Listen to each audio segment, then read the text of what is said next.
Hi po sa inyong lahat at welcome to my channel, Mark My Son Channel. Ako nga po pala si Teacher Mark at sa hindi pa po nakakakilala sa akin, isa po akong public school teacher sa probinsya sa Bohol. Isa pong malaking karangalan sa akin na aking may bahagi sa inyo ang aking kaunting nalalaman sa mathematics. Disclaimer lang po, hindi po ako magaling sa math, pero baka ang aking kaunting nalalaman ay makatulong po sa inyo. Kaya sana patuloy niyo pong panoorin at suportahan ang aking mga video. So, huwag na nating patagalin pa. Let's get started.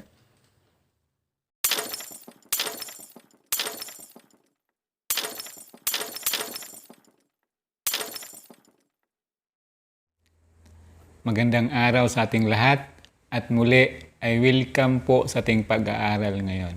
Pero bago po tayo mag-aaral, sana po ay suportahan niyo po ang aking channel, paki-subscribe, paki-like, and share sa aking mga video. Now, let's proceed to our topic. Our topic is about probability. What is probability? So, probability, the likelihood that an event will happen, measures how likely it is that an event or outcome will occur. It can be described using certain, most likely, likely, unlikely, and impossible. So that is probability. We will probe how the event will happen by using the certain, most likely, likely, unlikely, and impossible. To prove the event, how it will happen, we will use the probability scale. So ito po ang probability scale. So ito po ang ating halimbawa. Yung umpisa 0, sa dulo is 1, din sa gitna is 1/2. So ano po ang ibig sabihin ng scale na ito? So 0, it means impossible. Impossible means the event cannot happen. So impossible po ang ating probability kung ang event ay hindi po mangyayari. Halimbawa po, mayroon pong number na 1 up to 10. And what is the probability of picking number 0? So the probability is impossible because there is no 0 on the number. So that is impossible. Next is certain. So what is this certain? Certain means the event must happen. So ibig sabihin, mangyayari talaga. Next is likely, yung kalahati. Halimbawa, kapag nasa kalahati ay likely po ang kanyang probability. So likely means that event has 50-50 chance to happen. A number 1 to 10, what is the probability of picking 5? So that is likely kasi po nasa kalahati. Another example of likely is what is the probability of having rain tomorrow? So the probability is likely or 50-50 chance. 50% will rain or 50% chance no rain. So that is likely. Kasi po, dalawa lang po ating pagpipilian, maaring uulan at maaring hindi. Kung ganun po naman, dalawa lang po ang ating pagpipilian, so the probability is likely. Next is unlikely. Kung mayroon po, ngunit hindi po umabot ng kalahati, unlikely po ang tawag. Means the event will happen but less than 50% chance. Halimbawa, dito 1 up to 4 or 0.1 to 0.4, that is unlikely. Kasi po yung 1/2 is 0.5. Next is most likely. Kung more than 1/2 at hindi pa po naging certain ay tawag po na most likely. So yan po. Most likely means the event will more than 50-50 chance to happen. So more than 1/2 but not certain. That is the probability scale. When we probe an event, we will use this impossible kung wala, likely kung nasa kalahati, certain kung lahat, unlikely kung less than 1/2, at most likely kung more than 1/2. So example, alphabet cards are placed in a bag. There are 2 cards with letter M, 3 cards letter A, 4 cards letter T, and 1 card letter H. So, mayroon pong mga letter na nasa loob ng bag. So, mayroon po tayong mga question. So, number 1, what is the total number of possible outcomes? Number 2, what is the probability of picking a card with number 1, letter M, number 2, letter T, number 3, A and T, 4, all letter, 5, T, H and A, 6, letter A, 7, letter H, and 8, letter B. So, let's answer number 1. What is the total number of possible outcomes? So, we'll add all the cards. So, that is a possible outcome. So, 2 plus 3 plus 4 plus 1 is 10. So, we have 10 possible outcome. Meaning, if you pick the letters, you pick up to 10 times. So, that is a possible outcome. So, number 2, what is the probability of picking a card with letter M? So, there are 2 cards with letter M in a bag. So, out of 10, we have only 2. So, it means hindi pa po umabot ng kalahati. So, the probability is unlikely. Number 2, letter T. What is the probability of picking a card with letter T? So, meron lang po tayong 4 na T. So, 10 lahat, meaning 4, hindi pa po nangalahati. The probability is unlikely. Number 3, A and T. So, dalawa. Atin pong i-total yung card na A at saka T. So, meron tayong A, 3, saka T, 4. So, total is 7. Meaning, more than half. So, ang kanya pong probability is most likely. 10, all letters. So, what is the probability of picking all cards? So, meaning 10.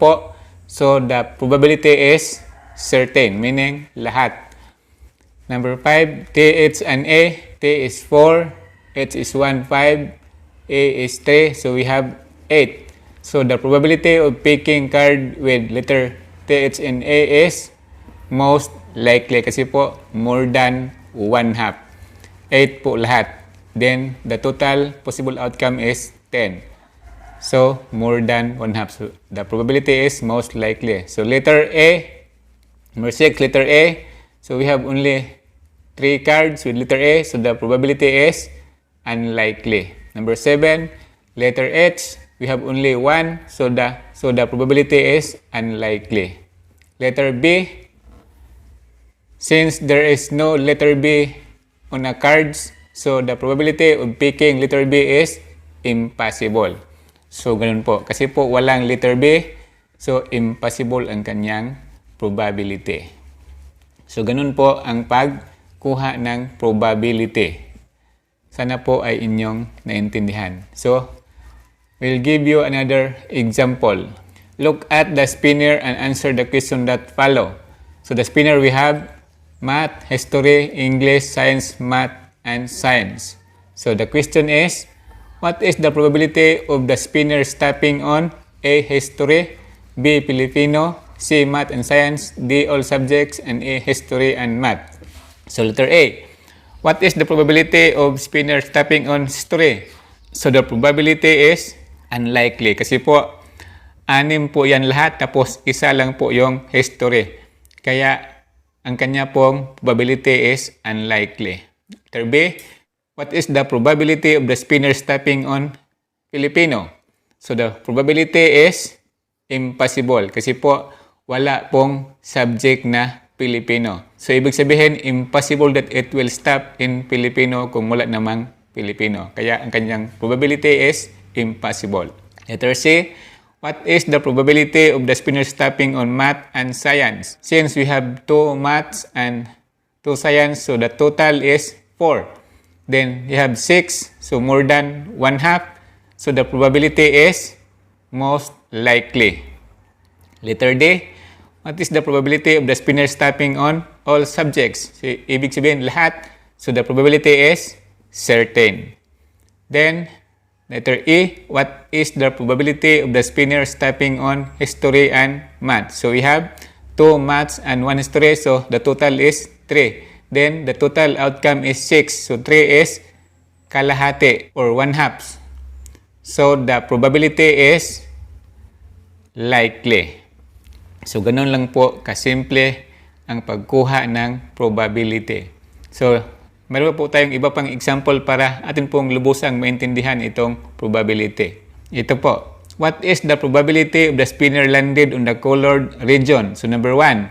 So, we have 3 parts. So, 1 part have color and 2 parts have no color. So, what is the probability of the spinner landed on the color?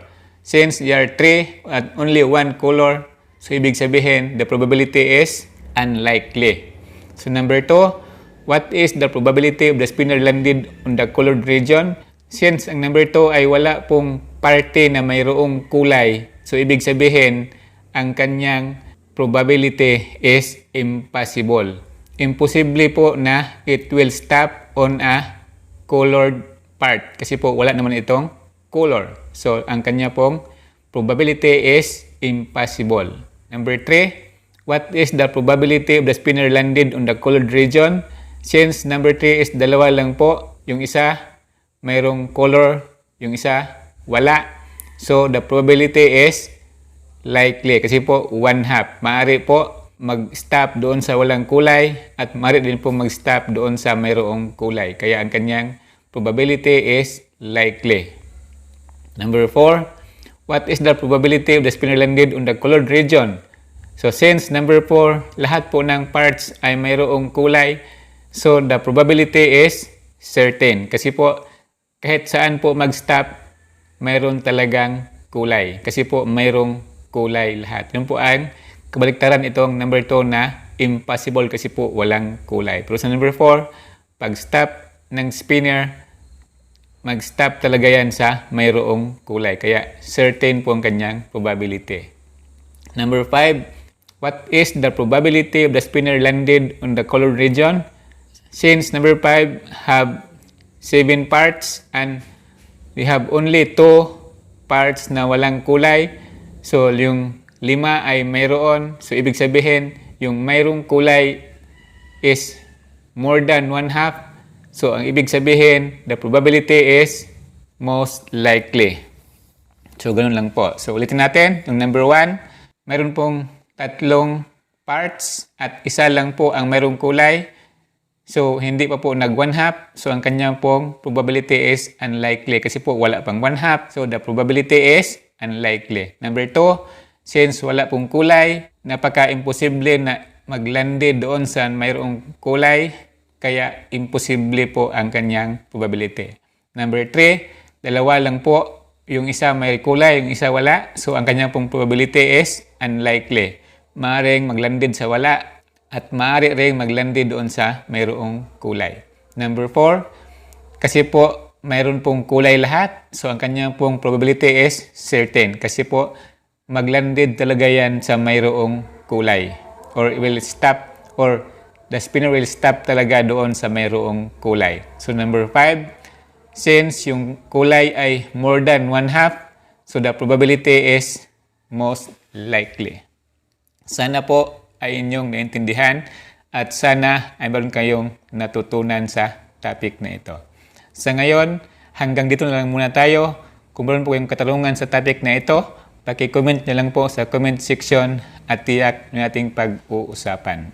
At kung hindi ka pa nakasubscribe sa aking channel, sana po ay mag-subscribe ka. Paki-like na rin at paki-share ang video ito.